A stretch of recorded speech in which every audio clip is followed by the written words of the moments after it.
Welcome, everyone, to Integrated Wellbeing, the YouTube and podcast channels for people grieving and the professionals who serve them. This podcast is intended to provide inspiration, education, and guidance for those people who are in our audience.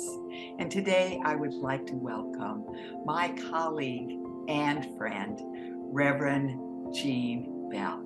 She is the assistant minister at Spiritual Living Center of Atlanta, and we've gotten to know each other over these past couple of years as I serve as a practitioner there. So good. Hello, Reverend Jean. I'm so glad you're here today. Thank you. Good morning, Georgena. I am very honored to be here with you. It's absolutely wonderful. So I invited Reverend Jean simply because people have said to me over and over again, well, God could have stopped this from happening. Well, we're going to get to that later in the program. But Reverend Jean, as the Associate Minister for Spiritual Living Center of Atlanta, you've navigated many, many losses of those in your congregation. Yeah. And I'm thinking primarily of the death of a pet, a person, a dream, as well as divorce or diagnosis or miscarriage. Congregants have had all of those things happen to them. Yes. How do you navigate these losses with your congregants? Wow, that's a good question. And thank you for that. One of the first things that I do is I create a sacred space for them to share what's on their heart and their mind. A lot of times they want to be heard. Sometimes they don't even want to talk. They just want to be.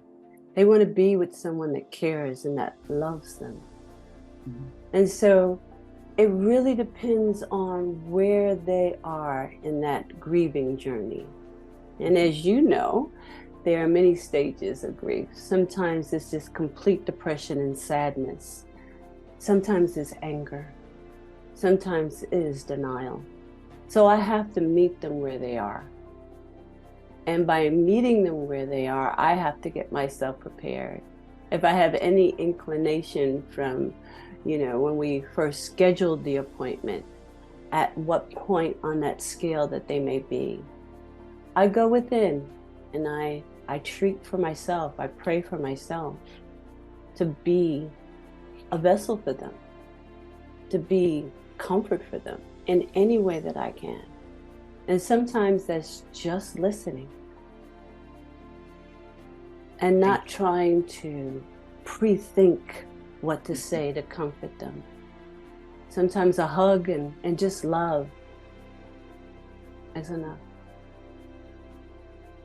So being in that space with them, that space that you've created and prayed up. Yes. Always go in, prayed up, meaning your heart is open, your body is in that awareness that you're not doing this alone. Not doing it alone. Yeah. I have a little plaque right up there that says, but first pray. And it's a constant reminder to open your heart. Yes. It's a constant reminder that I am not alone in anything that I do. As a minister, as someone that believes in a spiritual principle, I rely on that principle first and foremost. Because when I don't, that's when I get tripped up. All of us do. That small egoic self or personality is what some people call it, can really wreak havoc with us. Absolutely. Absolutely. So getting to that really pivotal question, what do you say to someone who states, well, God could have stopped this from happening? Well, that's a good question. I am a minister in what is called religious science, and it's a new thought philosophy. And we do not look at God as a person. We don't look at God as someone that controls all the minute things in our lives. We look at God as a principle, a divine principle, as consciousness, as the creator of all things, including ourselves, but it is also within us. And so depending on where this individual is coming from, if they are already in this philosophy, then that question would not necessarily come up. Mm-hmm. But sometimes individuals do fall back on that, their old beliefs. Why didn't God stop this? Mm-hmm. So again, depending on where they are on their journey, I would try to gently give them an explanation of what God is without offending the grief and the pain that they're going through. Mm-hmm. And sometimes an explanation is not at that point in time something they need to hear. Sometimes they just need to express that and then gently guide them back to the principles. So thank you, because what I heard is you provide that education and in many ways the inspiration and guidance Yes. that allows them to be, and when they're open to it, then they can have a new thought about God. Absolutely. And again, it really depends on where they are and whether they believe in this philosophy. You have to be gentle with individuals when they're going through a grieving process, because you don't want to push them further away. They're coming to be comforted. They're coming to you, to me as a minister, to be comforted, not to be lectured. Yes. Mm-hmm. And so that's very important to consider their feelings, but also know who they are and where they are on their journey. That's really important. Thank you. We always said at the Institute, you can't think your way through grief. Mm-mm. And so that's where the lecture would be inappropriate. Well, Yes. You got to think this, this, this. And so what you're saying is comfort. It was interesting. Yesterday, I got a text from a woman here in the Portland area sharing that her parent had died. And she said, I just need a gentle hug. May we meet in the park soon. And I said, yes. So Sunday, late afternoon, we're meeting in the park of her choice. And I am just simply there to be. I'm going to take her flowers because I learned this from a friend of mine many decades ago when I lived in Nebraska. And she took an arm bouquet of flowers to a friend whose mother had died. And she said to me, I want her to be able to hold love. Yes. Because her mother is gone. Yes. Isn't that beautiful? That is so beautiful. Mm-hmm. Because that's what we need. We need that interaction. Sometimes it's a touch. Sometimes just allow them to cry in your presence. Yes. And hold their hands or not hold their hands. Exactly. But being intuitive enough to know what they need in that moment. Mm-hmm. And not also, what I think they need. Exactly. And also to say to them when the emotion comes up, please cry. Yes. You don't have to apologize. My fondest hope is by the time I finally leave the planet, no one is saying on TV when the emotion comes up, oh, I'm sorry. No, you're human. That's right. That's right. Mm-hmm. And that's the beauty about this whole experience. It's the ups, the downs, the lefts, the rights. It's all of it. Like John Kabat-Zinn used to say, it's the whole catastrophe. Absolutely. Absolutely. Oh, yes. Well, you recently experienced a sudden, out of order death in your family. So would you please share your grief journey with us? Oh, what a journey. It was a little over a year now. She died my goddaughter, 6 years old, from a virus. Her name was Braylon Greer. She was the light of my life. Her family lived with me for 4 months back in 2018. At that time, she was 2 years old, and I do mean terrible twos. And I worked from It was home. terrible. Oh my God, they were terrible. When they coined that phrase, somebody knew what they were talking about. They just terrorized the whole family. But her and I connected somehow. I said, this child just wants to be seen. She was the middle child at the time. She just wanted to be seen. And I said, I'm going to see her. I'm going to see her in all of it. And we connected, and she became the love of my life. Oh my God. And when they left, both her and I cried. She didn't want to leave me. She had her hands around my neck. She was like, you go, Ma. I stay with Godmommy. So she, and then they live in South Carolina. And when I got the call last year, I was in disbelief. I went straight to disbelief, and I just kept saying no, over and over again. No, this is not. And I wailed, and a dear friend of mine was my comfort, and she held me, and she knew not to say anything because there was nothing to be said.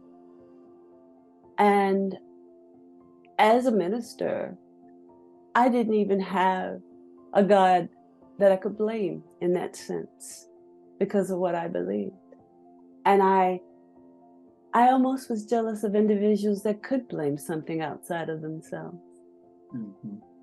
But I had to come to realization that there's a family that needs me right now.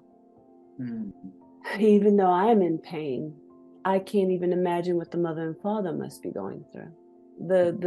Her oldest daughter, her sister, and her youngest sister, the whole family. So I kept calling and texting. I said, look, I don't want to bother you. I know you're going through this grieving process, but please know that I'm here and I'm ready to get on the road as soon as you say come. So I had to go into prayer. But I also had to honor my grief. I had to honor the pain that I was experiencing. And I had to cry. I had to yell. I had to feel the anger. And I had to come to a realization of what I believed to be true. And I knew that life is eternal. And so I grabbed a hold of that. I grabbed a hold of this beautiful thing called life, this consciousness. And I talked to her. And I told her, I said, I know that wherever it is that is your greatest yet to be, you are going to frolic just like you frolicked here in this lifetime. And I am so blessed to have known you these 6 years, because you have brought me more joy and more love in 6 years than many people that I have known for 60 years. You have achieved in my heart and in my mind more than you can ever imagine, Braylon. And for that, I am blessed. I am so blessed. And that gave me comfort.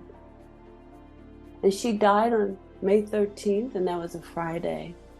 Her funeral was the next Saturday. And I turned around that Saturday and I drove back, and I was scheduled to give the sermon for that Sunday. And I did. And the whole way, my wife drove us back, and I typed on my laptop a new talk because the old one was irrelevant now. I had something new to say, and it was about my experience. It was about my grief, but it was also about my faith. that anchored me. My faith carried me through that amazing week. And the pain was deep, the pain was real,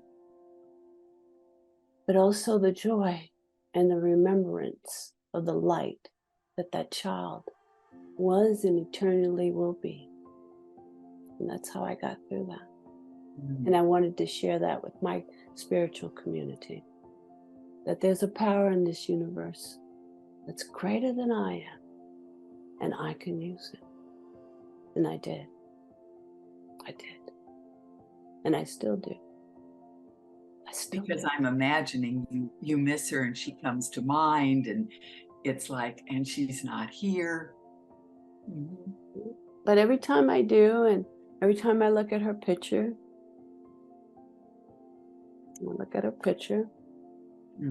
and I have her on the wall over there somewhere, I smile now, because I see the joy, I see the memories we created, I see the light that she shone so brightly.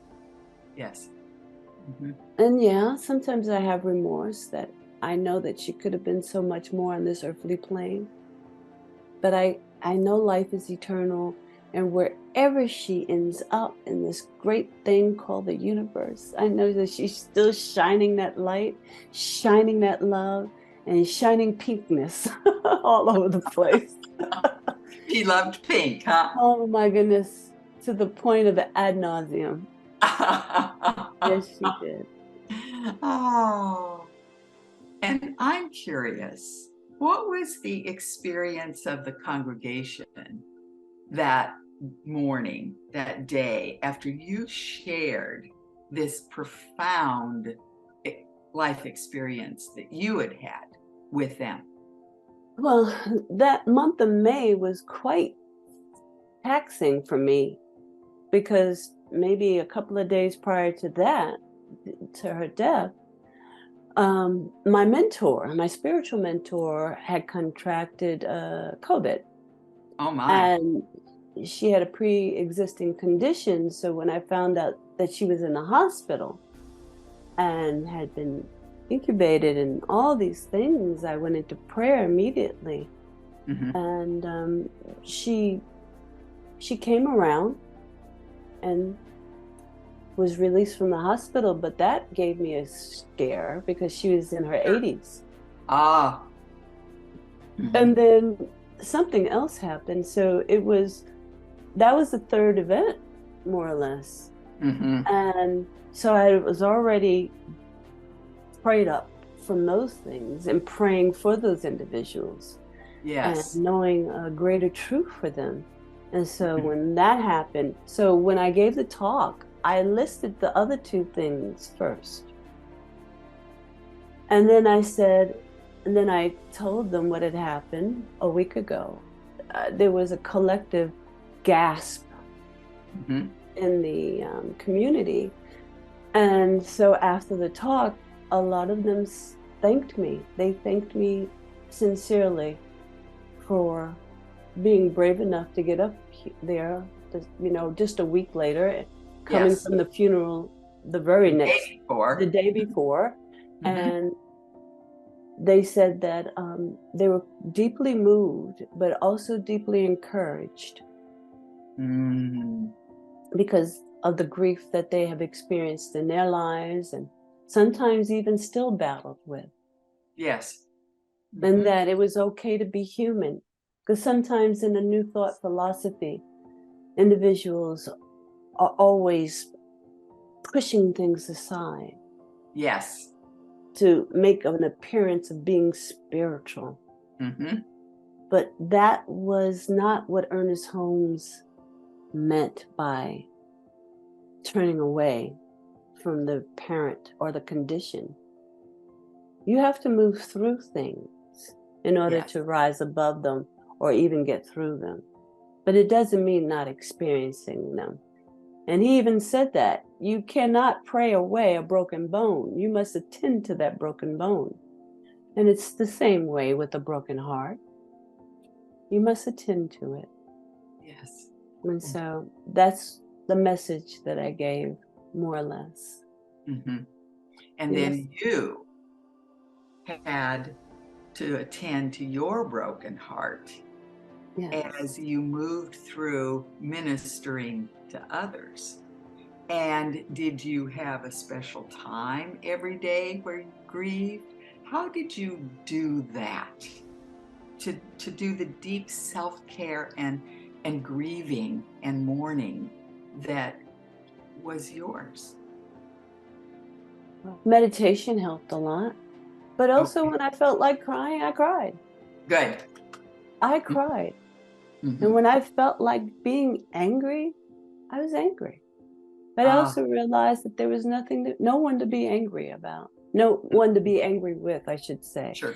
If the anger arose because I felt that her life was cut short, then I acknowledged that anger. Mm-hmm.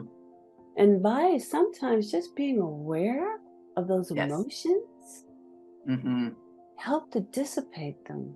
Yes. And I honored them.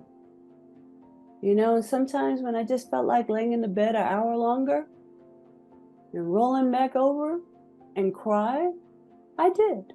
Good. Oh, how wonderful to hear. Yeah. It's And then when you listen. I listened to my pain, Mm-hmm. you know, and I was like, okay, everything passes. You just have to allow it to do so. And don't fight it. Don't fight what you're feeling.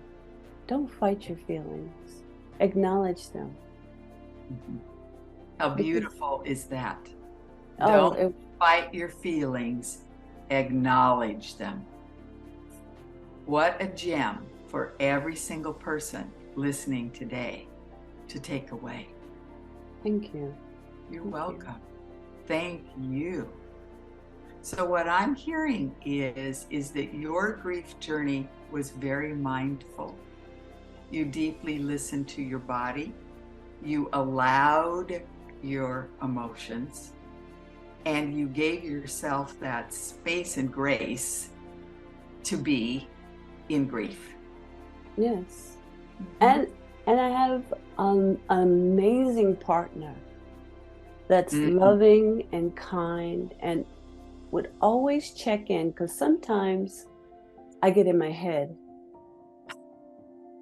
Don't we all?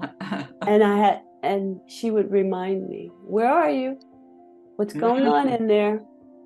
What's going on?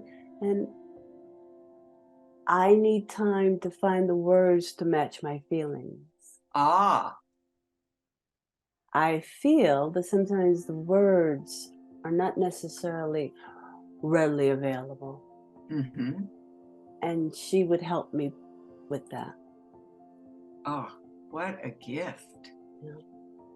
To be able to be with you and gently guide you so that those words could bubble up and it could be the accurate word. I didn't say the right word. It's the accurate word to express what was happening. And that's, go ahead. Oh, I was just going to say, that's why your work is so important, because not everyone has a partner that is in this philosophy, that is sensitive and intuitive, that can guide you through when that is needed. And I find your work so valuable because of the way you guide individuals in feeling what's in their body temple, because we do hold our trauma in our body. Yes. Was there a particular place then, Reverend Jean, in your body that was more painful than other places when you were in that raw, deep grief? It was my stomach. And it was also moving up into my chest, like I couldn't breathe. So moving up, and constricting that breath. Well, to get that call takes your breath away. Oh my goodness. I was on a call with someone else and I didn't answer Rashida. I was going to call her back. Rashida is Braylon's mother. And so she just had to tell me, so she texted me. So as I was on the phone, I saw the text and I started hyperventilating. And my friend on the phone asked what was wrong. And I said, I gotta go. My goddaughter died. And so I'll call you back. And then I called Rashida, and she was inconsolable, and I was inconsolable. We both were inconsolable. We weren't making any sense, and we both realized, okay, let's call each other back when we both can speak English, because we're just yelling. I'm like, I want to know what happened. Certainly. How could this happen? She wasn't able to even explain. She just, even though Rashida and I are not related, she's like my little sister. And so she had to tell me, because she had to connect with me. And she knows how much I love her children. Yeah. Oh my. Well, I'm curious, what were some of the words that comforted you? You're so skilled at comforting others. Your partner is skilled. What were some things that comforted you that people said? I'm here for you. I am here for you. And sometimes it wasn't even the words, it was just holding me. Just holding me. But I am here for you, and whenever you're ready to talk, I'm your sounding board. What a gift. And to let it out. That's what I heard. Cry, let it out. Stop holding it in, let it out. People said that to you? Yes. Wow. She said that to me. My wife said that to me. Let it out. Let it out. How simple. Let it out. 3 words. That's all. Let it out. Because I have a tendency to, shut my heart chakra down so that I can not be emotional when people are grieving, but open enough that I still can be compassionate and feeling. But it's a balance. It is a balance. It's a balance. But when it's happening to me, I still want to be reserved because of my training, because of all the things that I have been taught to be in pastoral care. But now I'm the one in pain. You are. And so I had to open up fully to let it all out. And you did. And I did. It took a second or 2 or 3, but I finally was like, oh, I have to let this out. Otherwise it would have gathered in my body. Yes. I love the way you said that. Otherwise it would have gathered in my body. And there have been a couple of people, Reverend Jean, who as clients, they were that caregiver nurturing person, and the parent left behind then got all of their attention, and they weren't giving themselves attention. And over in our sessions, I said to them, it's essential that you take time every day to grieve the loss of this parent, and then choose a way to take care of yourself. That's a hard life pattern to shift, especially in the midst of grief. And sure enough, 6 months later, this person received a diagnosis of breast cancer. It happened to a couple of other people too, because that grief had gathered in a place in their body. So thank you for being aware of the extra effort, in a way, and awareness to be able to express your grief and tears. Mm-hmm. Yeah, I had a school counselor come up to me just less than a week ago, and we had gone through this process as the school, the teachers. And this person came up and said, as a counselor, I have to be there for everybody. And this process was so helpful because I could cry. Yes. Yes. So if anything you take away from here, give yourself permission to cry, right? Yes. Yes. And as often as you need to. And you don't have to apologize for your tears. They're cleansing. Yes. They're freeing. They release the energy. They do. So you feel so much better. Right. So that you're not doing that spiritual bypass saying, oh, we've got to put on a happy face. We've got to find the good in here. No, we've got to find the wholeness in all of this. Oh my God, yes. Oh my God. And so many do a spiritual bypass. And how do you define that? Some people have never heard of that before. You explained it earlier, but. Spiritual bypassing is when you do not acknowledge the pain or suffering that you or a client or a family member is experiencing. You say, all is well, all is good, all is God. I'm not going to look at that condition. I'm going to only look at the spiritual truth of the situation. Oh, that doesn't exist. Sometimes it's la, la, la, la. I'm not trying to hear that. Mm-hmm. That's not spiritual. No. That's avoidance. And just like Erden's Holmes said, when you're doing a spiritual mind treatment is when you want to acknowledge a greater spiritual truth about the condition. But that does not necessarily mean the condition is not real. The condition is real is the reason why you're moving into the prayer in the first place. Mm-hmm. Because if everything was all is well, there would be no need for the prayer. That's right. Absolutely. There would be no need for the prayer. If the leg is broken, it must be mended. If the heart is broken, it must be allowed to do whatever it needs to do to come back into its full wholeness. And so ignoring it, denying it, is not spiritual. And that's spiritual bypass when you try to do those types of things. And I loved what you said at the very, very beginning of our time together, is you said, I was in disbelief. Mm-hmm. You weren't in denial, you were in disbelief. And your body, how can this be? How can this be? But it was disbelief, not denial.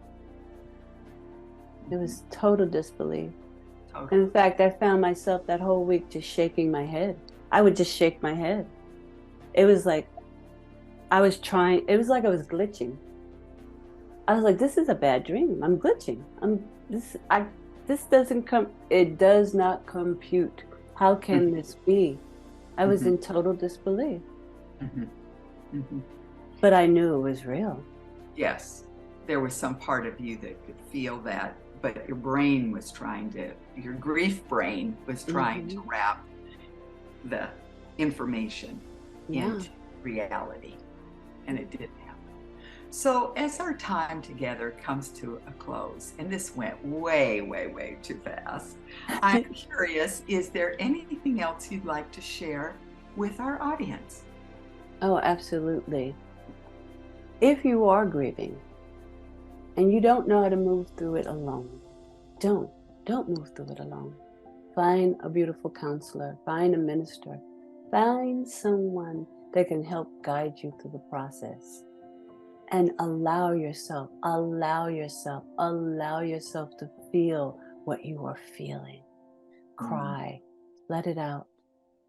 But also seek that help, that guidance that you need. That's so important. You don't have to move through this world alone. You don't have to move through the pain alone. And there's so many individuals, such as Georgena, they're going to help bring you through this process. Because it is a process. It is a process. It truly is.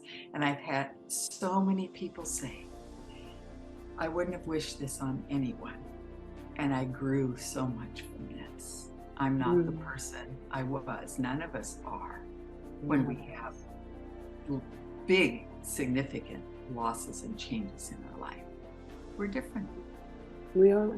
I know I am. Mm-hmm. I know I am.